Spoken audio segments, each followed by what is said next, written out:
Olá, o CNJ, a Justiça da Justiça, oferece agora o programa que liga você ao judiciário em todo o país. É o nosso link CNJ. E nesta semana temos uma entrevista especial com Marcelo Mesquita, juiz auxiliar da presidência do Conselho Nacional de Justiça. Ele fala dos benefícios que o Banco Nacional de Monitoramento de Prisões traz para a sociedade. O BNP se torna um grande GED, que na informática a gente chama de gerenciamento eletrônico de documentos. Além da entrevista, o programa vai mostrar: a técnica alemã constelação familiar é cada vez mais usada pelo judiciário brasileiro para resolver conflitos. O Banco Central e o Judiciário investem no Bastenjude. O recurso agiliza o envio de ordens judiciais ao Sistema Financeiro Nacional. O Tribunal de Justiça da Paraíba se destaca na aplicação das audiências concentradas para facilitar a adoção de crianças e adolescentes que vivem em abrigos. E ainda as notícias dos tribunais pelo país. O Link CNJ começa com uma reportagem sobre a chamada constelação familiar, uma técnica alemã cada vez mais usada pelo judiciário brasileiro para a solução de conflitos. O semblante é de concentração. Todos prestam atenção ao terapeuta, especialista em constelação familiar, técnica de autoconhecimento e cura, que vem promovendo transformações importantes nos presos que frequentam o projeto da ACUDA, a Associação Cultural e de Desenvolvimento do Apenado e Egresso, uma referência em ressocialização em Porto Velho, Rondônia. A ONG, que sempre contou com o apoio do Judiciário, surgiu do espetáculo Bizarros, em 1998. A peça foi um impacto. A própria vivência dos presos no mundo do crime foi transformada e refletida por um público que chegou a mais de 50 mil espectadores. Se tornou um exemplo de que sim, é possível ressocializar por meio da arte. Eu fiquei mobilizado com a baixa autoestima daqueles indivíduos e uma falta de identidade. Nós temos aqui um roteiro pronto, onde eles serão atores que vão representar o próprio histórico.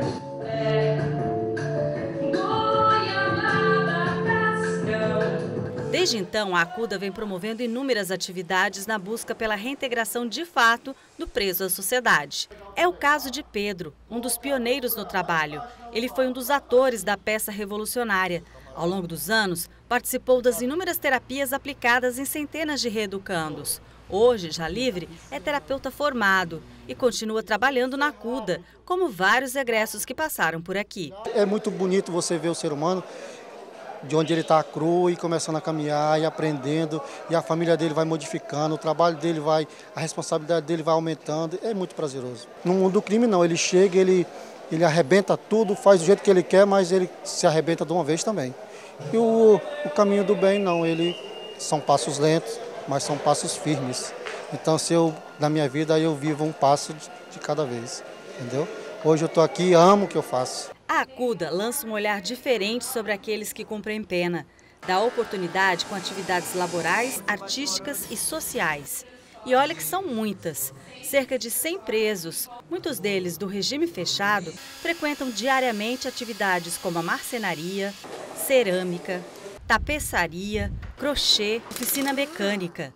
Aqui vão tecendo um novo destino que os afasta da criminalidade. Mas tudo isso não seria eficiente se não houvesse o trabalho terapêutico. Além da constelação familiar, gestalt, enneagrama, yoga, massagem ayurvédica, reiki, cone chinês, banho de argila, ervas medicinais, todas as possibilidades para o autoconhecimento e consequente transformação interior. Os frequentadores aproveitam as oportunidades para a certeza de poder contar com mais um instrumento para a conquista de uma vida digna após o cumprimento da pena.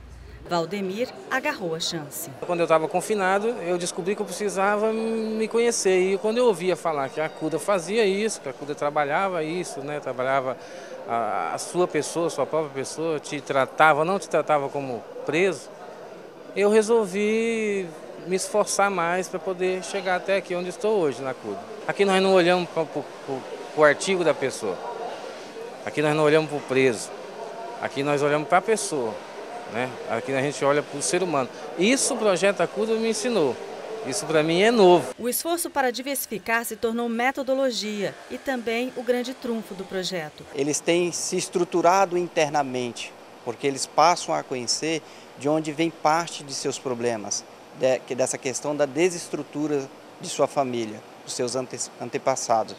Então a gente tem percebido essa mudança neles em reatar com sua família, em reatar com o seu convívio social, com as pessoas ao seu redor e com o ambiente que eles estão hoje. Para o juiz Sérgio William, membro do Grupo de Monitoramento e Fiscalização do Sistema Prisional em Rondônia, a Acuda mostra que não importa a condição ou posição na sociedade, o ser humano merece ser respeitado em seus direitos mais básicos.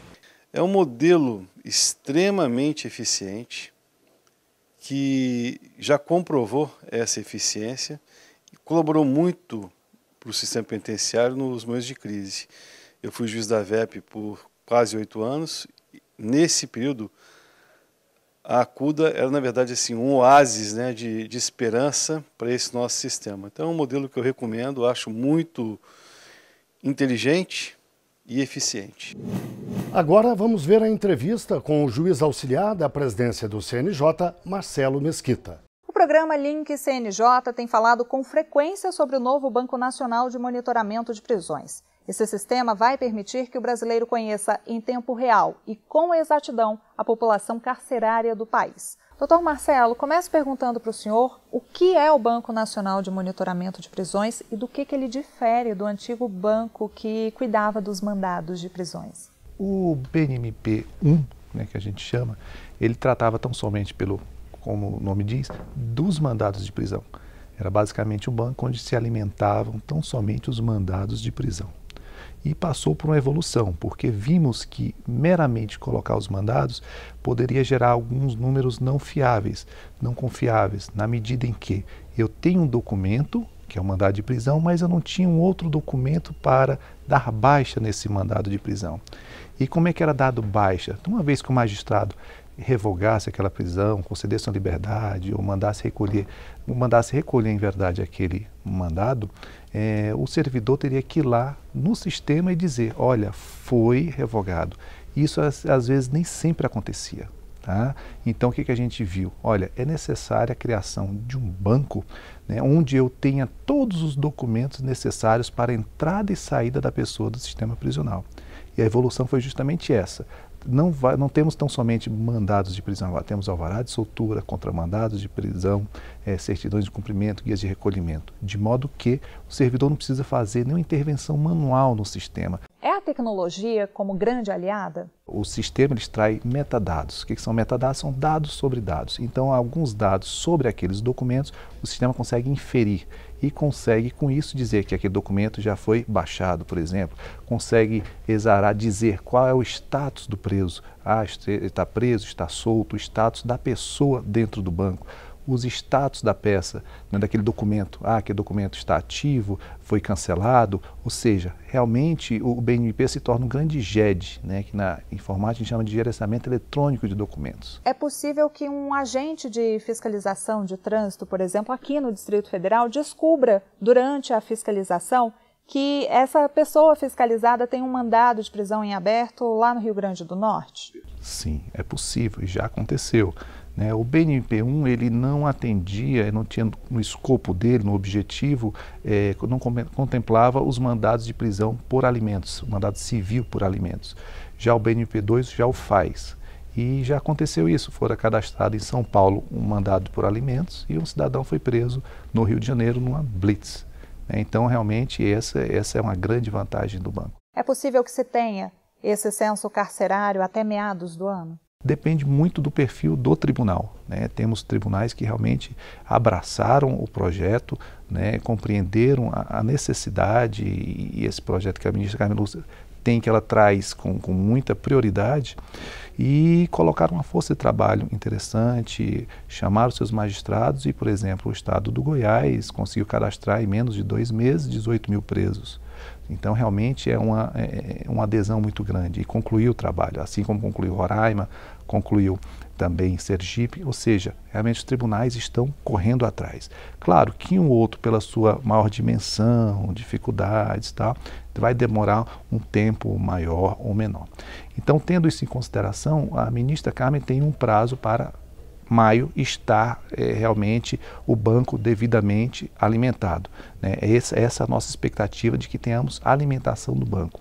Porque tu falaste aí do censo. O censo, na verdade, já seria informação, já seria extrair o conhecimento do banco. No primeiro momento, a gente está alimentando esses documentos, né? Mandados de prisão, alvará de soltura, guias de recolhimento. Ou seja, a gente está alimentando de dados esse banco. E aí, no segundo momento, a gente vai começar a extrair informação e conhecimento, que seria justamente o censo, né? Que seria o que? Dizer, onde estão as pessoas, qual é o quantitativo de provisórios, qual a natureza dessas prisões, qual o status de cada uma dessas pessoas.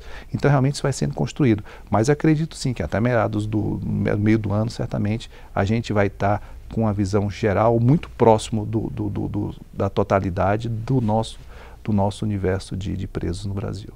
É possível, com esse banco, você ter uma noção também de um censo carcerário das mulheres grávidas ou lactantes ou dos menores infratores que cumprem medidas socioeducativas? As possibilidades e ferramentas são muitas, tá?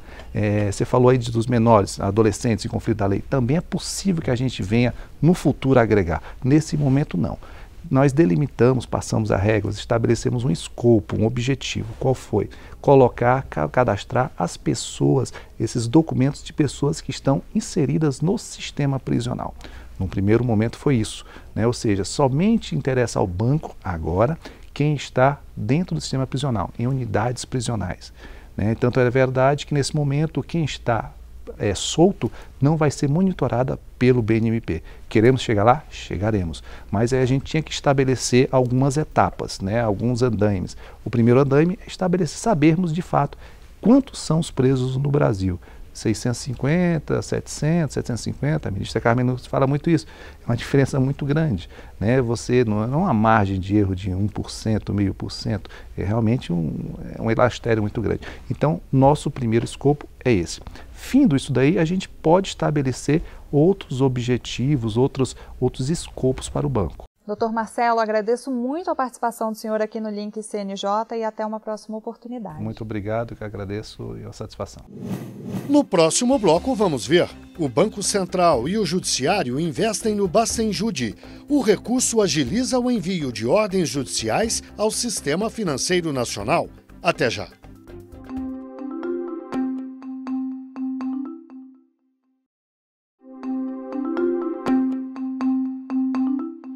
O Link CNJ está de volta e fala agora do Bacenjude. A reportagem é da Fernanda Muirayat. Fernanda. Guilherme, Bacenjude é a junção de duas siglas de instituições, o Banco Central e o Judiciário. O sistema interliga o Judiciário ao Banco Central e as demais instituições bancárias. Tudo isso para agilizar aí o envio de ordens judiciais ao Sistema Financeiro Nacional pela internet. 3 bilhões e 900 milhões de reais. O montante foi recuperado este ano pelo Bacenjude no pagamento de dívidas sentenciadas. O sistema eletrônico ajuda no cumprimento de bloqueio de valores. Antes, os magistrados enviavam ordens escritas ao Banco Central e o cumprimento demorava em média 60 dias. Agora, com a penhora online, a ordem judicial é expedida em menos de 24 horas. No passado, os bloqueios judiciais envolviam apenas as contas correntes. Com o tempo, a penhora online foi ampliada para as contas poupança e de cooperativas de crédito. E desde o início de abril, os investimentos de renda fixa também passaram a ser alvo das ordens judiciais. A medida é mais uma evolução do Bacenjude. O bloqueio, então, pode ser feito tanto em investimentos de renda fixa pública com títulos do Tesouro Nacional, como em investimentos de renda fixa privada, com títulos como letras de crédito da agricultura e letras de crédito imobiliário. E não apenas bancos vão cumprir as ordens judiciais. E agora, em 2018, final do ano de 2017 e 2018, também foram inseridas as distribuidoras de títulos imobiliários e as corretoras de títulos imobiliários e sociedades de créditos, e isso dá uma amplitude maior para que seja vasculhado os ativos que os devedores do Poder Judiciário possuem para efeito de penhora e cumprimento das obrigações judiciais. Até o fim do ano, o serviço vai ser ampliado. Deve pegar também as rendas variáveis, aquelas relacionadas ao mercado de ações. A tendência com as inovações é que a recuperação de ativos aumente. As evoluções que o sistema tem feito nos últimos anos, elas estão sempre correndo atrás de artifícios e subterfúgios que os próprios devedores vão construindo para tentar escapar das amarras que tem o sistema Bacenjude. Quanto mais eles vão tentando escapar, o sistema vai tentando evoluir para fechar essas brechas e dar maior efetividade ao próprio sistema. 80 milhões de processos estão em tramitação em todo o país, mais da metade em fase de execução. As justiças do trabalho, federal e estaduais são as que mais usam o Bacenjude. Vamos tratar agora das audiências concentradas. Fernanda, o que é isso? As audiências concentradas, Guilherme, são uma determinação do Conselho Nacional de Justiça para facilitar a adoção de crianças e adolescentes que vivem em abrigos. E o Tribunal de Justiça da Paraíba tem se destacado nessa iniciativa. 2 adolescentes, 2 sonhos em comum.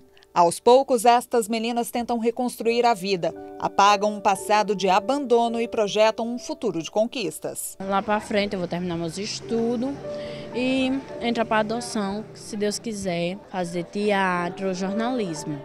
Para quando eu crescer ter minha família e que essa família que será me adotar, seria uma família boa, que me ajudasse, que desse carinho também. De um carinho que eu nunca tive quando a minha mãe estava comigo. Passei por 3 abrigos já, desde pequenininha moro em abrigo. Faço 2º ano do ensino médio já, né? Já estou concluindo a faculdade, quero seguir minha carreira como música, com meu instrumento de violoncelo, né? E espero que dê certo, né? Estou indo aí devagarzinho e construindo meus sonhos. Elas buscam a adoção tardia. Nesta casa de acolhimento visitada pela Coordenadoria da Infância e da Juventude, em João Pessoa, são inúmeros os casos assim.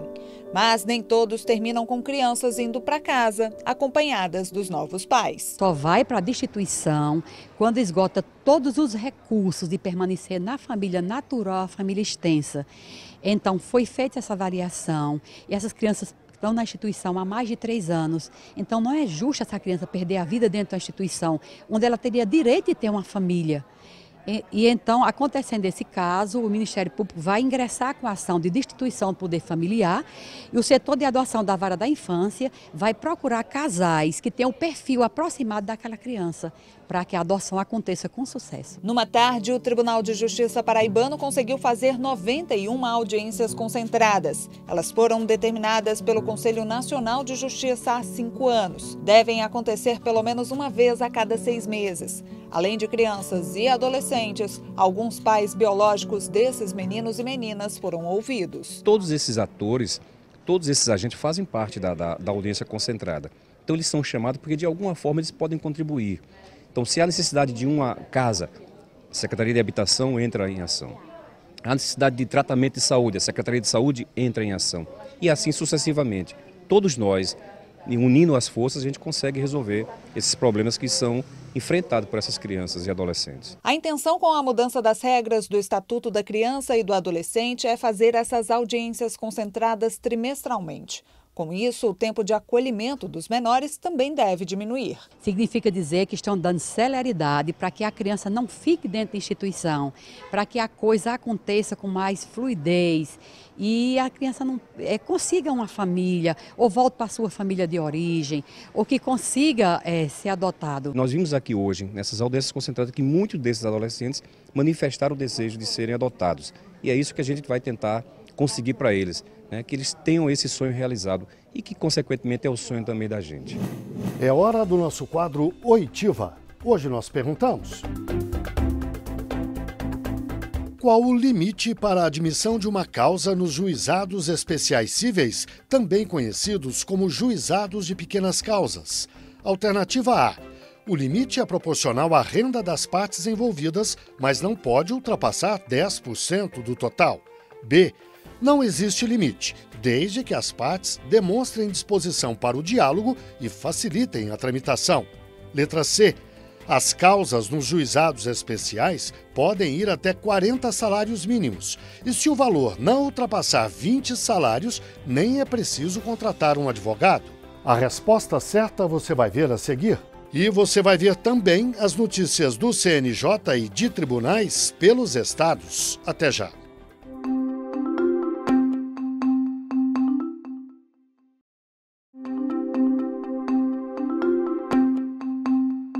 O Link CNJ está de volta com a resposta do nosso quadro Oitiva. Hoje nós perguntamos: qual o limite para a admissão de uma causa nos juizados especiais cíveis, também conhecidos como juizados de pequenas causas? A resposta certa é a da letra C. As causas nos juizados especiais podem ir até 40 salários mínimos. E se o valor não ultrapassar 20 salários, nem é preciso contratar um advogado. As causas mais comuns nos juizados especiais envolvem dívidas, pequenos acidentes de trânsito e relações de consumo. Agora vamos ver notícias do CNJ. Na última sessão, os conselheiros decidiram por unanimidade abrir um processo administrativo disciplinar contra o juiz José William Veloso Vale. O magistrado da 2ª Vara da Comarca de Campo Maior, no Piauí, foi afastado do cargo há 7 anos. Ele é acusado de vender sentenças que envolviam a Prefeitura de Nossa Senhora de Nazaré. A defesa alegou que a investigação estava prejudicada porque o juiz requereu aposentadoria voluntária. Mas os conselheiros entenderam que isso não é um obstáculo para a continuidade da apuração. A presidente do STF e do CNJ, ministra Carmen Lúcia, se reuniu com representantes do Conselho Nacional de Procuradores-Gerais de Justiça. Eles discutiram a ampliação da Semana pela Paz em Casa. A campanha foi criada em 2015 como um esforço concentrado para o julgamento de casos de violência doméstica e familiar contra as mulheres. A ministra pediu empenho para a realização de mais sessões de Tribunal do Júri, nas 3 edições anuais da semana. Os casos de feminicídio estão no centro das atenções. 900 mil processos sobre violência doméstica tramitam na Justiça brasileira. O Conselho Nacional de Justiça mantém as visitas aos presídios femininos. Agora foi a vez da equipe liderada pela juíza Andremara dos Santos conhecer 2 estabelecimentos penais do Paraná. Entre as 1.424 detentas do estado, 16 estão grávidas e 7 em fase de amamentação. Há ainda 7 bebês vivendo no Complexo Médico Penal ou na Penitenciária Feminina de Piraquara. Durante a visita, um dos problemas constatados foi a falta de integração entre os presídios e a Vara da Infância e da Juventude. As idas às penitenciárias brasileiras foram determinadas pela presidente do Supremo e do CNJ, ministra Carmen Lúcia, e acontecem desde o fim de janeiro. É hora do Giro pelo Brasil. As notícias que chegam de todas as regiões do país. Uma nova versão da plataforma de mediação virtual de solução de conflitos vai tornar mais eficaz a celebração de acordos judiciais e extrajudiciais. As propostas de aperfeiçoamento foram apresentadas pelo Comitê do Sistema de Mediação Digital do CNJ a representantes do Banco Central e da Federação Brasileira de Bancos. Entre as mudanças previstas na versão 2.0 estão a busca por empresas na plataforma sem a necessidade de login e a emissão do extrato da mediação aberta. O ministro do Supremo Tribunal Federal, Roberto Barroso, negou um mandado de segurança de uma técnica judiciária que queria acumular o cargo público com a titularidade de serventia judicial. Com a decisão, ele manteve o entendimento do Conselho Nacional de Justiça. A servidora terá então de optar pelo cargo do Tribunal de Justiça de Pernambuco ou pela outorga da delegação do primeiro ofício da comarca de Bezerros. A servidora alegava que tinha licença para interesse particular de forma não remunerada. Para Barroso, a impossibilidade de acumulação de cargos se mantém mesmo com a concessão da licença, já que o benefício não descaracteriza o vínculo jurídico do servidor com a administração. O Conselho Nacional de Justiça quer confirmar o perfil das mulheres que compõem a magistratura brasileira. Há 5 anos, elas representavam quase 36% do total e estavam concentradas nas justiças do trabalho, estadual e federal. A coleta de dados para o novo levantamento já começou e o resultado será divulgado em breve. Este censo da magistratura é feito pelo Departamento de Pesquisas Judiciárias e é baseado nas informações de 18 mil magistrados do país. Entre eles estão juízes, desembargadores e ministros. A gente sabe que todo ano a gente tem que fazer imposto de renda, isso é um fato. O que a gente não sabe, o que nem eu sabia, é que a gente pode doar e usar parte desse imposto de renda para fazer o futuro de muitas crianças melhor e mais promissor. Isso não custa absolutamente nada para você. Faça como eu, faça como nós e declare seu amor. O recado das duas atrizes faz parte da campanha Declare o Seu Amor. A intenção é sensibilizar os contribuintes para a doação de parte do imposto de renda aos fundos dos direitos da criança e do adolescente. A campanha, idealizada pelo Tribunal de Justiça de Rondônia, foi lançada em março e quer tocar os 29 milhões de brasileiros que precisam acertar as contas com o leão este ano. É possível destinar até 3% da parcela do tributo da pessoa física e 1% da pessoa jurídica, por meio da dedução imediata. O recurso é repassado para programas municipais e entidades não governamentais. A verba incentiva ainda campanhas de adoção e ajuda na capacitação de conselheiros tutelares. O prazo para entregar a declaração à Receita Federal termina nesta segunda-feira, 30 de abril. É hora do nosso quadro O que é a Justiça para você.